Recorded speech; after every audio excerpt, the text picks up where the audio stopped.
Welcome to the STEM Pathways podcast, where we delve into the fascinating world of science, technology, engineering, and math. I'm your host, Rohan Sharma, a passionate explorer of all things STEM. Each episode, we bring you captivating stories, cutting edge research, and inspiring interviews with experts and enthusiasts who are pushing the boundaries of innovation. Whether you're a student or professional, or just curious about how the world works, join us as we unlock the mysteries of the universe and explore the endless possibilities of STEM. Let's get started. Today I'll be interviewing Aditya Jain, who is currently a student at Harvard Medical School. How are you doing today? I'm doing great. Thanks for having me, Rohan. And thanks for coming on the podcast. So to get started, I wanted to ask what kind of activities you were involved in as a high schooler. Sure. For me, I think I realized from a pretty young age that I was excited about science and science research specifically. So in high school, I was involved with my local science fairs and then sort of was lucky enough to take part in the International Science and Engineering Fair, and that kept me pretty busy. Besides that, I also really enjoyed speech and debate, and I used to participate in tournaments for that. And I dabbled a little bit in Lego robotics as well, but I'd say the research and speech and debate were my kind of two big activities in high school. Yeah. Oh, what was your research about? Well, my research in high school was about lung cancer specifically, and trying to develop computer tools to help radiologists better detect lung cancer at earlier stages, and with higher accuracy. Yeah. How'd you get into this research in the first place?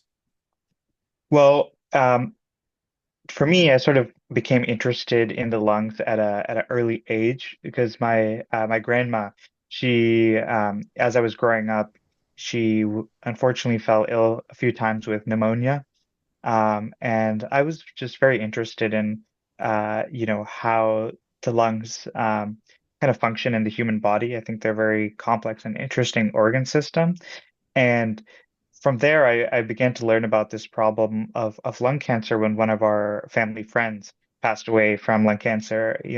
Lung cancer is still one of the most deadly cancers in the world. And so, I'm sure you or many people who listen to your podcast may know somebody who has passed away or is struggling with lung cancer. So once I kind of learned about the magnitude of the problem, it was really interesting to me. I began doing some early research, where I tried to develop like a low-cost barometer to help in developing countries. And then, I had this sort of passion for coding and, sort of hobby of coding. And I tried to kind of merge these things together. And that's where my sort of research idea kind of came from. And I just sort of kept developing that over the years. Yeah. And you did this on your own?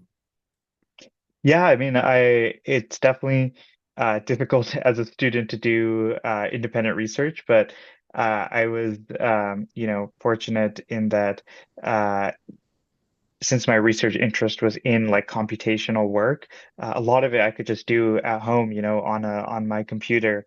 Um, I was also really fortunate that after reaching out to mentors at the Oregon Health and Science University, they were able to discuss some of my ideas with me and kind of refine them further. But yeah, I was kind of working on this project on my own. Yeah. So when along this journey do you decide you'd major in biomedical and medical engineering? Yeah, so when I was going to college, I think uh, I had this long-standing interest in the human body, but I also had this sort of skill set and hobby of coding and programming, and I wasn't really sure what direction I wanted to go with those two interests. So I decided to major in biomedical engineering because I felt it kind of was a great way to merge those interests and gave me a lot of opportunities for what I'd want to do after that.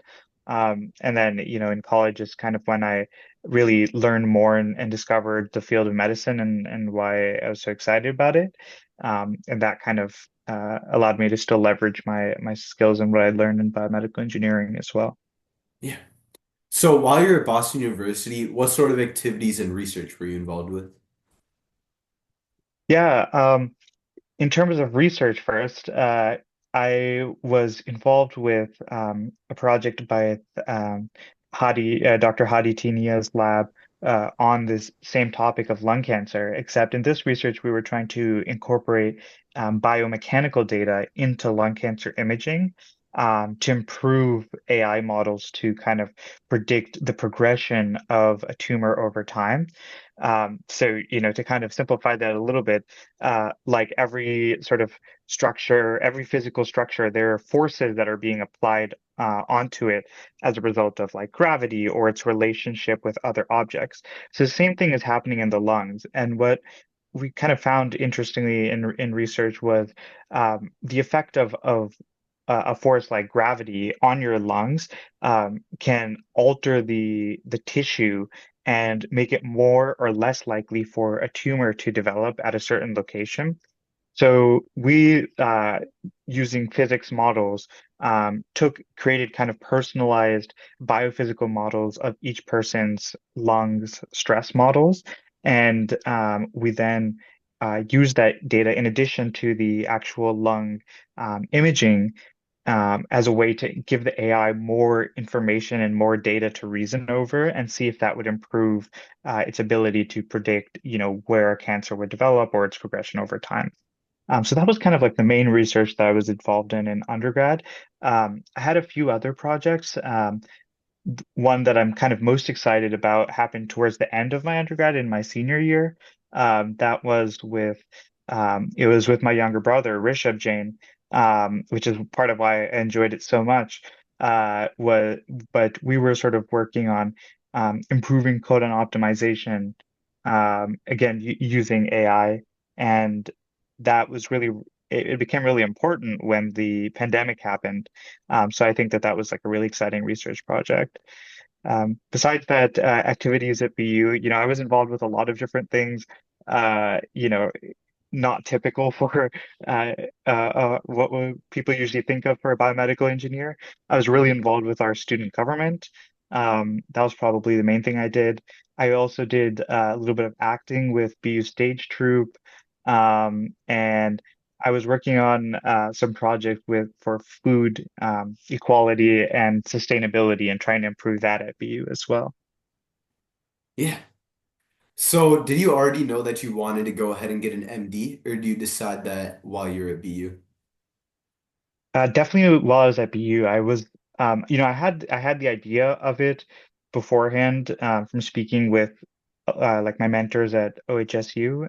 But I think at BU, I got the opportunity to do some shadowing and some volunteer work, and that's when I really realized that you know, being a doctor was such a an awesome opportunity and profession where you get to think about these really innovative and use these really innovative tools while also being able to help people like on a day-to-day basis. So I found that really rewarding, and I felt like the MD would sort of broaden my horizons, and allow me to explore my interests further.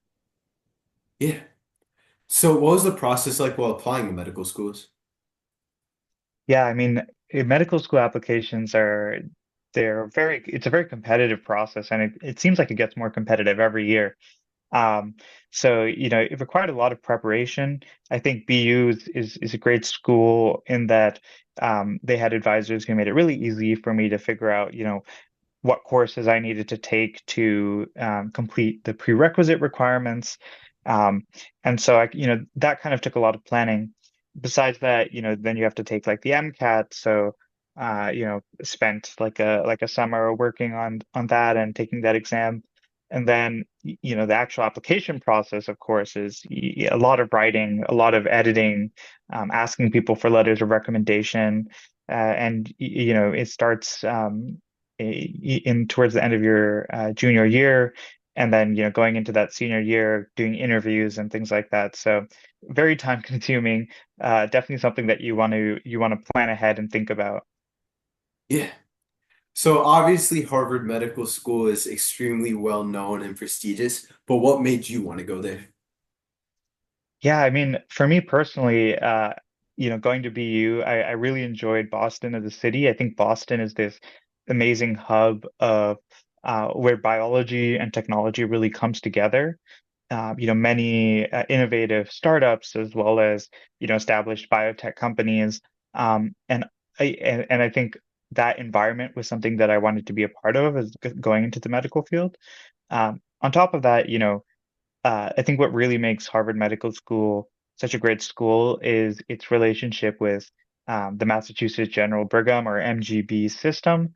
So, being a student, I've now had the opportunity to rotate and kind of not do the early practice of medicine at these top hospitals, where there's these really bright people, really excited about teaching, and that has, I think, been a really important experience for me. And then I also really liked how Harvard Medical School has a what they call the Pathways program for your MD, in that everybody has a unique pathway. So you can kind of sculpt out in your third and fourth year, what are the things you want to take and find your own path, with a little bit less rigidity. So I think that that was helpful for someone like me who has these different interests and is always excited about innovation and technology. Yeah. And what path are you taking? Well, right now I'm in my third year, so I've just kind of finished my core rotations. So up until now, the classes are about the same for everybody, but now going into my third and fourth year, I've decided to, take some rotations in neurology and radiology and radiation oncology, and in anesthesia, because I found these fields to be especially exciting, and potentially things that I would want to do in residency. And then because of the Pathways program, I'm also going to be taking a few courses, like one in computational medicine, which I'm pretty excited about. So that'll be in this upcoming spring. But yeah, I mean, it's kind of an ongoing process. Like we only really select our courses for the next 6 months, and then we reselect them after that. So um, kind of finding my way through the last couple of years of my MD. Yeah. So at this point, what do you think your future holds? Ooh, yeah, I mean it's kind of a tough question. I think based on my experiences so far, I'm really excited about these fields of neurology and radiology. Um, And so I could definitely see myself doing residency in one of these fields and then practicing. I think for me personally, I've always been excited about research, and so I think hopefully working at an academic hospital like MGB, or any of the amazing academic hospitals, where I would have the sort of resources to be able to pursue research and pursue ideas that I find exciting. I think that could be a great fit for me in the long term.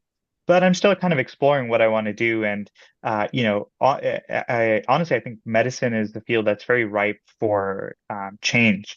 And we will likely see a lot of changes in the next 10 to 20 years in how medicine is practiced, and what people do. So definitely a very exciting time, and I'm trying to figure out what exactly I want to do. Yeah. So if you had to give one piece of advice for someone who's still in high school or early in college wanting to follow a similar career path as you, what would you say? Yeah, I mean, I think it's really important to be curious and then follow that curiosity. I think with how sort of competitive medical school is today, and just how bright people are, like that's one thing at Harvard Medical School, is I'm always astounded every time I talk to students at just how smart people are. So I think it's not enough to just be curious anymore. You need to follow that through and try to do something with it. I think in high school and in college, you're really fortunate in that you have the time to be able to do really exciting projects without as many repercussions, right? You have more freedom. You have more. If you make a mistake, it's really not as big of a deal. So I'd really recommend people to kind of um, find what they're passionate about and try to explore it. For me, that came through doing science fair and doing projects like that. But it really depends on what you're passionate about. If you're someone who is also passionate about science research, I think the science fairs is a great place to kind of develop that. There's also like there's a new thing called like the International Research Olympiad, which I'm a part of. And try, that's also trying to make science research more accessible to young students and high schoolers and middle schoolers. So try to get involved with these kinds of programs because I think they really help you figure out what you're interested in and expand it. I can tell you now that like doing the research that I'm doing in medical school and in college, it I definitely wouldn't have the same level of expertise as well as the skills that I've developed if I hadn't been doing that early on in high school. So I think now is like the time to really get involved, take your curiosity and start putting it to work. Yeah. So thanks for that great piece of advice and for joining me on the podcast today. Sure. Thanks for having me.